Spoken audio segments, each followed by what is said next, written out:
జగన్మోహన్ రెడ్డి పంచిన జేరి జగన్మోహన్ రెడ్డి అవినీతి అక్రమాలకు సహకరించిన ఏ ఒక్కరు బాగుపడినట్లు చరిత్రలోనే లేదు.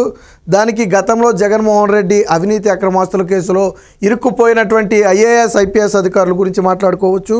మొన్న ఇటీవల కదాంబరి విషయంలో కానివ్వండి, లేదా ఇతర విషయాల్లో కానివ్వండి సస్పెండ్ అయిన పోలీసు అధికారులు కానివ్వండి, లేదా అరెస్టుకు సిద్ధమైనటువంటి వాసుదేవరెడ్డి కానివ్వండి, ఇప్పుడు మొన్న అరెస్ట్ అయినటువంటి వెంకటరెడ్డి కానివ్వండి, వీళ్ళందరూ ఒక ఉదాహరణ. అయితే తాజాగా ఆంధ్రప్రదేశ్లో జరిగినటువంటి అతి భారీ స్కాముల్లో రెండు ప్రధానమైనవి. ఒకటి ఇసుక గనులకు సంబంధించి, రెండోది లిక్కర్కు సంబంధించి. లిక్కర్కు సంబంధించి వాసుదేవరెడ్డి ఆల్రెడీ సిఐడి విచారణ సాగుతుంది. ఇక అలాగే గనుల శాఖకు ఎండీగా ఉండి కర్త కర్మ క్రియగా వ్యవహరించినటువంటి ఆ వెంకటరెడ్డి అయితే పోలీసులు అరెస్టు చేశారు. దాదాపుగా 3 నెలల తర్వాత వాస్తవానికి పరారీలో ఉన్నటువంటి వెంకటరెడ్డి మీద పూర్తి స్థాయిలో నిఘా పెట్టి హైదరాబాద్ వచ్చిన సమయంలో అరెస్ట్ అయితే చేయడం జరిగింది. కోర్టు రిమాండ్ కూడా ఇచ్చారు. ప్రస్తుతానికి ఆ ఏసీబీ కస్టడీలో ఉన్న ఆ సిఐడి కస్టడీలోనూ ఆయన అయితే ఉన్నాడు. అయితే ఇప్పుడు వెంకటరెడ్డి బాధపడుతున్నాడంట. ఏమని? నన్ను ఒక బలి పశువుని చేశారని మనం పదాలు వింటాం. బకరా అనే పదం కానీ ఆ బలి పశువు అనే పదాలు మనం వింటాం. బకరా అంటే కొద్దిగా చిన్న పదం, బలి పశువు అంటే బకరాకు మించిన పదం. సో అంతకు మించి ఇంకో పదం కూడా ఉంది, బేర్ అంటే ఎలుగుబంటి. సో ఎలుగుబంటి బేర్ అంటే అంత ఎలుగుబంటి కూడా దారుణంగా మోసపోద్ది. అది ఎలా మోసపోద్ది అనేది చిన్న కథ ఉంది, ఒక న్యూస్ ఆర్టికల్ వచ్చింది, నేను చెప్తా. సో అలాగే నన్ను మార్చేశారని స్వయంగా వెంకటరెడ్డి చెప్తున్నాడట. వాస్తవానికి నా స్థాయికి 850 కోట్ల రూపాయలకు ఎన్ఓసి ఇచ్చే స్థాయి నాది కాదు, అంత అర్హత కూడా నాకు లేదు. రేపొద్దున ఏదైనా వస్తే ఇబ్బంది పడతానని నాకు తెలుసు. కానీ నాకు ఒక ఎరలాగా వాడుకున్నారు. నన్ను ముందు పెట్టి అన్నీ నాతోనే చేయిస్తున్నట్టుగా నాతో చేయించి ఈరోజు అసలు వాళ్ళు తప్పుకుపోయారు, నేను బలిపశువునైపోయాను. నా స్థాయికి 850 కోట్ల రూపాయలు ఎన్ఓసి ఇచ్చే స్థాయి నాది కానే కాదు అని చెప్పి వెంకటరెడ్డి తీవ్ర ఆవేదన చెందారంట. ఒక రకంగా ఏంటంటే 3 రోజుల కస్టడీలో వెంకటరెడ్డి అప్రూవర్గా మారి ఉన్నది మొత్తం చెబుతాడా అనే అనుమానం కూడా కలుగుతుంది. నిజంగా వెంకటరెడ్డి అప్రూవర్గా మారితే అది మొదటగా చుట్టుకునేది జగన్మోహన్ రెడ్డి మెడకే, ఆ తర్వాత అందులో ఇన్వాల్వ్ అయినా అందరికీ కూడా చుట్టుకుంటుంది అనుకుంటే అది వేరే విషయం. సో వెంకటరెడ్డి ఈరోజు తీవ్రంగా బాధపడుతూ తనను అరెస్ట్ చేసి కోర్టులో హాజరుపరిచి తీసుకొచ్చున్న సమయంలో కొంతమంది ఉంటారు కదా, తన సన్నిహితులు వాళ్ళు ఆ ఫ్యామిలీనో వెళ్తారు కదా, వాళ్ళ దగ్గర బాధపడ్డాడట. ఏమని? నన్ను బలి పశువుని చేశారు, అసలు వాళ్ళు ఎవరు, కనీసం ఈరోజు నాకు సపోర్ట్ కూడా రావటం లేదు, నా పాడాన నన్ను వదిలేశారు పూర్తిగా. మరి అంతే కదా, జగన్మోహన్ రెడ్డి నైజం ఏంటి? వాడుకుని వదిలేయటం. నువ్వు అరెస్ట్ అయితే వచ్చి కాపాడటం ఆయన నైజం కాదు. ఆయన తప్పు చేయమన్నా నువ్వు చేసావు, నీ కర్మ నువ్వు అనుభవించి అంతే. ఆయన దగ్గరికి వెళ్ళింది అనుకో, అప్పుడు చూసుకుంటాడు ఆయన ఎలా తప్పించుకోవాలో ఆయనకు తెలుసు. బెంగళూరులో మకాం పెట్టింది ఎందుకు? కూతురే పెట్టాడు బెంగళూరులో మకాం. ఎందుకు పెట్టాడు? ఇలాంటి కేసుల నుంచి ఎలా తప్పించుకోవాలి, ఎలా నాకు సంబంధం లేదని చెప్పాలి. దానికోసమే కదా జగన్మోహన్ రెడ్డి బెంగళూరులో ఉంటున్నాడు, ఇక్కడ రాకుండా ఆంధ్రాలోకి. సరే, అదంతా వేరే విషయం. కానీ ఈరోజు వెంకటరెడ్డి ఒక్కడే కాదు, రేపటి రోజున ఇలాంటి అధికారులు, ఇప్పుడు ఐపీఎస్ అధికారులు ఉన్నారు, వాళ్ళు కూడా అదే బాధపడుతున్నారట. ఆ రోజు కదాంబరి వ్యవహారంలో ఫర్ ఎగ్జాంపుల్ 3 ఐపీఎస్లు సస్పెండ్ అయ్యారు జత్వానీ కేసులో. వాళ్ళు కూడా అదే బాధపడుతున్నారంట. ఆ రోజు అసలు మేమెందుకు చేయాలి ఇది, మేమెందుకు నెత్తి నేర్చుకోవాలి, అసలు వాళ్ళు బాగానే ఉన్నారు, మేము బలైపోయాం. మా ఐపీఎస్ అంటే చిన్న విషయమా, మామూలు విషయమా అఖిల భారత సర్వీస్ అధికారులకి? సో మేము ఈరోజు నేషనల్ వైడ్ అబాసు పాలయ్యాం, మా కెరీర్కి కూడా ఇది తీవ్ర నష్టం జరుగుద్ది అని చెప్పి వాళ్ళు బాధపడుతున్నారంట. సో జగన్మోహన్ రెడ్డి జమానాలో ఆయనకి సహకరించిన అందరూ కూడా బాధపడాలి. పోనీ వీళ్ళు ఏమైనా లాభం పొందారా అంటే తులమో పొలమో పొందుంటారు తప్ప పెద్దగా వీళ్ళకి ఒరిగేది కూడా ఏముండదు. ఎందుకంటే మొత్తం కూడా వెళ్ళాల్సిన చోటుకి వెళ్ళద్దే, వీళ్ళే దాన్ని పంపుతారు. ఆ రోజు ఏమన్నా రూపాయి వస్తే వచ్చి ఉండొచ్చు.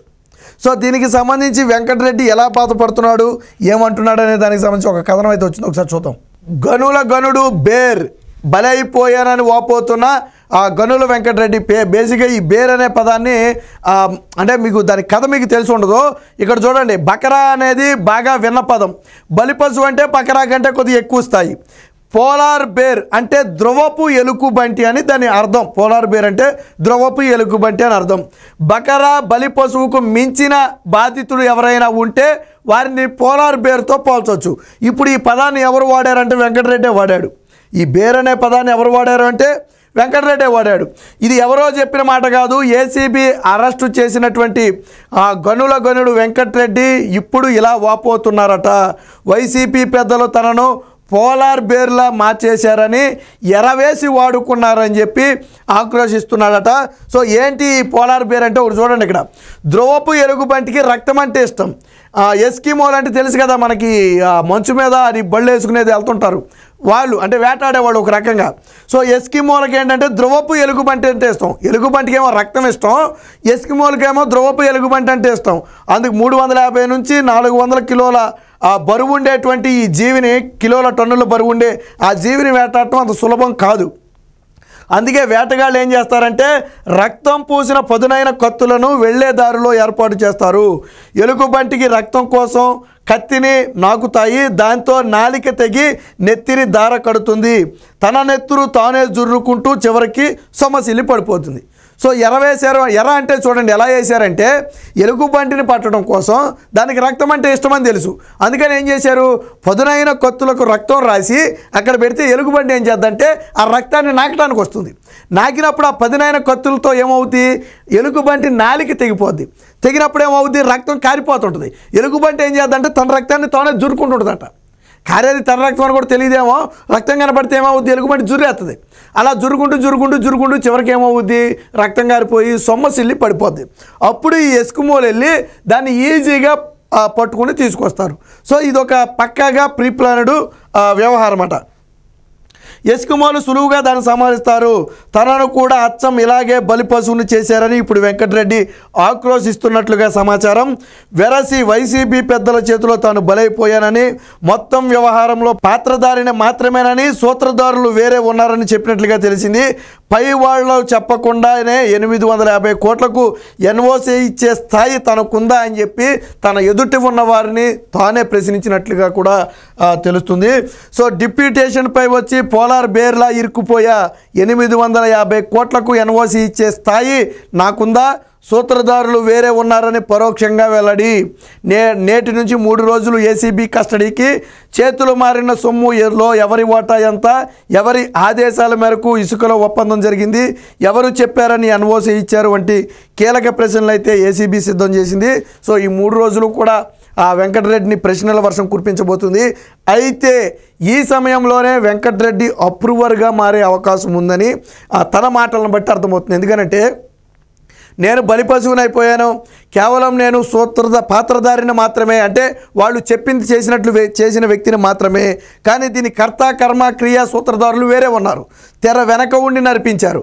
సో వాళ్ళంతా సేఫ్గానే ఉన్నారు, నేను దొరికిపోయా అని తాను ఆవేదన చెందుతున్నాడు. అంటే ఇప్పుడు ఎవరు చేయమంటే చేశారు, ఎవరెవరికి ఎంత వాటా వెళ్ళింది, ఎలాంటి లొసుకులను ఉపయోగించుకున్నారు, దీనిలో రాజకీయంగా ఎవరెవరు ఇన్వాల్వ్ అయి ఉన్నారు, ఇలాంటి అనేక విషయాలను ఇప్పుడు ఏసీబీ రాబట్టే ప్రయత్నం చేస్తుంది. అలాగన రాబడితే మొదటగా దొరికిపోయేది జగన్మోహన్ రెడ్డి. ఎందుకనంటే తెర వెనక ఎంతమంది ఉన్నా పెద్ద తలకాయ జగన్మోహన్ రెడ్డి తలకాయ. ఎందుకంటే ఇదేమి 1 కోటి 1/2 కోటి వ్యవహారం కాదు, వేల కోట్ల వ్యవహారం. మొత్తం కూడా తాడేపల్లి ప్యాలెస్కు చేరింది అనేది ప్రధాన ఆరోపణ. మీకు గుర్తుందో లేదో, చంద్రబాబు గారు కూడా ఎన్నికలకు కొద్ది రోజుల ముందు, ఆయన అరెస్ట్ అవ్వడానికి కొద్ది రోజుల ముందు 40,000 కోట్ల రూపాయలు ఇసుకలో స్కామ్ జరిగిందని చెప్పి ఆరోపణలు కూడా చేశారు. సరే, అంత జరిగిందా లేదా అనేది ఇప్పుడు అధికారులు తేల్చాలి, అది వేరే విషయం. అంటే అంత భారీ స్థాయిలో స్కామ్ జరగడానికి అవకాశం ఉన్నటువంటి అంశం. టెండర్లన్నీ కూడా వాళ్ళకి కావాల్సిన వాళ్ళకి ఇచ్చుకున్నారు. నిబంధనలు అంటే వారు టెండర్ పడటానికి అర్హత లేకపోయినా నిబంధనలు మార్చి వారికి అర్హత కల్పించారు. తర్వాత ఖజానాకు పోని ఒప్పందం చేసుకున్న సొమ్ములు మొత్తం ఖజానాకు రాబట్టారా అంటే అక్కడ కూడా మోసమే. ఫర్ ఎగ్జాంపుల్ జేపీ వెంచర్స్ ఉంది, దాంతో ఏడాదికి 2 ఏళ్లకు ఒక 2,500 కోట్ల రూపాయలకు ప్రభుత్వం ఒప్పందం చేసుకుని కాంట్రాక్ట్ ఇచ్చిందనుకోండి, ఆడు తిరిగి ఇచ్చింది 1000 కోట్లు కూడా ఉండదు. మిగిలింది ఈ సొమ్ము ఎందుకు ఇవ్వలేదురా నాయన అంటే, నేను జగనన్న కాలనీలకు ఇసుకిచ్చా, లేదా నేను నాడు నేడు పనులకి ఇసుకిచ్చా, లేదా ప్రభుత్వ కార్యాలయ నిర్మాణానికి నేను ఇసుకిచ్చా, ఆ ఇసుక్కి 1500 కోట్లు అయింది, నేను మిగిలింది నేను ఇచ్చా. ఇలాగ అంటే అసలు సొమ్ము కూడా ఖజానాకు రాల. ఈ విధంగా జగన్మోహన్ రెడ్డి భారీ అవినీతికి పాల్పడ్డాడు. అయితే దీనికి అన్ని అనుమతులు ఇచ్చినటువంటి వ్యక్తి వెంకటరెడ్డి. ఇప్పుడు చెప్తున్నాడు చూడండి, 850 కోట్ల రూపాయలకి ఎన్ఓసి ఇచ్చే స్థాయి నాది కాదు. అది ఎంత పెద్ద ఇదో నాకు తెలుసు. అదేమో 5 కోట్లు 10 కోట్లు 20 కోట్లు 100 కోట్లు కూడా కాదు, 850 కోట్ల రూపాయలు. కానీ నాతో బలవంతంగా ఇప్పించారు. తెర వెనక సూత్రధారులు పాత్రధారిగా ఉన్న నాతో ఈ పనులు చేయించారు. ఆ రోజు కన్ను మిన్ను తెలవకుండా నేను ఇష్టం వచ్చినట్టు వ్యవహరిస్తే ఈరోజు ఎవరి ధర ఆడు చూసుకుంటే నేను బలిపశువుని అయిపోయానని చెప్పి వెంకటరెడ్డి తీవ్ర మనోవేదన చెందుతున్నాడు. ఒక రకంగా తనను కావాలనే ఇందులో ఇరికించారని చెప్పి వెంకటరెడ్డి బాధపడుతున్నట్టు తెలుస్తుంది. సో నేను ఒక కోస్ట్ గార్డ్ అధికారిని, సొంత శాఖలో నాకు చాలా మంచి పేరు ఉంది, కానీ జగన్ ప్రభుత్వంలోకి వచ్చి పోలార్ బేర్లా బలైపోయానని గనుల వెంకటరెడ్డి కొంతమంది అధికారుల ముందు వాపోయారు. జగన్ హయాంలో జరిగిన అతి భారీ కుంభకోణాల్లో ఒకటైన ఇసుక స్కామ్లో ఇరుక్కుపోయానని, దానికి కర్త కర్మ మాత్రం తాను కాదని ఆయన మొత్తం మొత్తుకున్నారు. గనుల వెంకటరెడ్డిని గత నెల 26న హైదరాబాద్ శివారులోని ఒక రిసార్ట్లో అధికారులు అరెస్ట్ చేసి విజయవాడకు తీసుకొచ్చిన సంగతి మనందరికీ తెలిసిందే. ప్రస్తుతానికి ఏసీబీ కస్టడీకి 3 రోజులకైతే కోర్టు ఇచ్చింది. సరే, ఆయన ఏం చెప్తాడనేది అదంతా వేరే విషయం అనుకోండి. బట్ అంటే నన్ను బలిపశువుని చేశారనే ఫీలింగు ఈరోజు వెంకటరెడ్డిలో వచ్చింది. ఖచ్చితంగా వెంకటరెడ్డి అప్రూవర్గా మారి ఉన్న వాస్తవాలను కక్కితే జగన్మోహన్ రెడ్డి మెడకు ఇసుక స్కామ్ చుట్టుకోవడం ఖాయం.